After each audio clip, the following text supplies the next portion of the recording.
నమస్తే, welcome to our channel cooking with Lakshman Mahadev. ఈరోజు మనం చేయబోయే రెసిపీ మామిడికాయ తురుము పచ్చడి. కావాల్సిన ఐటమ్స్: మామిడికాయ, ఉప్పు, కారం, వెల్లుల్లి, కరివేపాకు. మామిడికాయను నీట్గా కడిగి సన్నగా తురుముకోవాలి.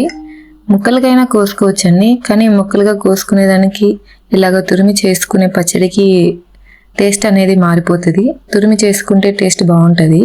ట్రై చేయండి ఒకసారి. ఇలా తురుముకోవాలి. ఇలా తురిమి పక్కన పెట్టుకోవాలి. ఇప్పుడు రోల్ తీసుకొని అందులో పొట్టు తీసిన వెల్లుల్లి వేయాలండి. పొట్టుతో వేయకూడదు. పొట్టుతో వేస్తే టేస్ట్ మారిపోతుంది. పొట్టు తీసిన వెల్లుల్లి, మన పచ్చడికి సరిపడా ఉప్పు, కారం ఇప్పుడే వేసేసుకోవాలి. మళ్ళీ వేయాల్సిన అవసరం ఉండదు. వేసేసుకొని అవి మూడిటిని కలిసేంత వరకు మెత్తగా దంచుకోవాలి. అవి మెత్తగా దంచిన తర్వాత వాటిని తీసి పక్కన పెట్టుకోవాలి. మిక్సీకైనా వేసుకోవచ్చండి. మిక్సీకి వేసుకుంటే టేస్ట్ కొద్దిగా డిఫరెంట్గా ఉంటుంది. ఇలా దంచుకుంటే టేస్ట్ వేరేగా ఉంటుంది. చూసారుగా, ఇలాగ దంచుకొని తీసి పక్కన పెట్టుకోవాలి. ఇప్పుడు అదే రోల్లో మనం తురిమి పెట్టుకున్నాం కదా మామిడికాయ, ఆ మామిడికాయ వేసి మెల్లగా దంచాలి. మరీ గట్టిగా దంచకూడదు. గట్టిగా దంచితే మొత్తం పేస్ట్ లాగా అవుతుంది. అలా అవుతే రుచి అనేది బాగోదండి. సో మెల్లిగా దంచుకోవాలి.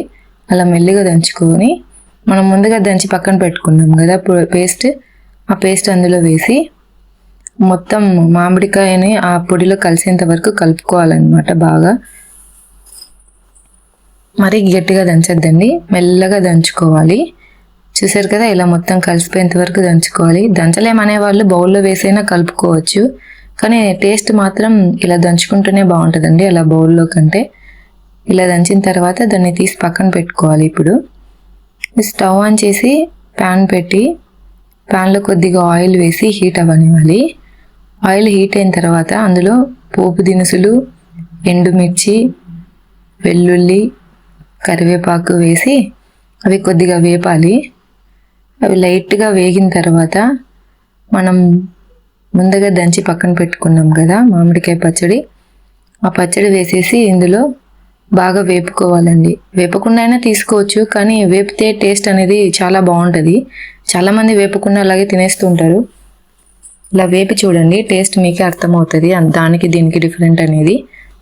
ఇలా ఒక 5 నిమిషాలు వేగనివ్వాలి.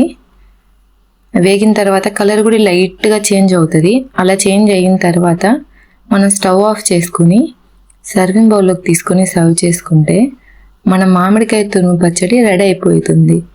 చూసారు కదా, చాలా బాగుంటుందండి. ఒకసారి ట్రై చేయండి. అలాగే మన ఛానల్ని లైక్ చేసి సబ్స్క్రైబ్ చేయండి మర్చిపోకుండా.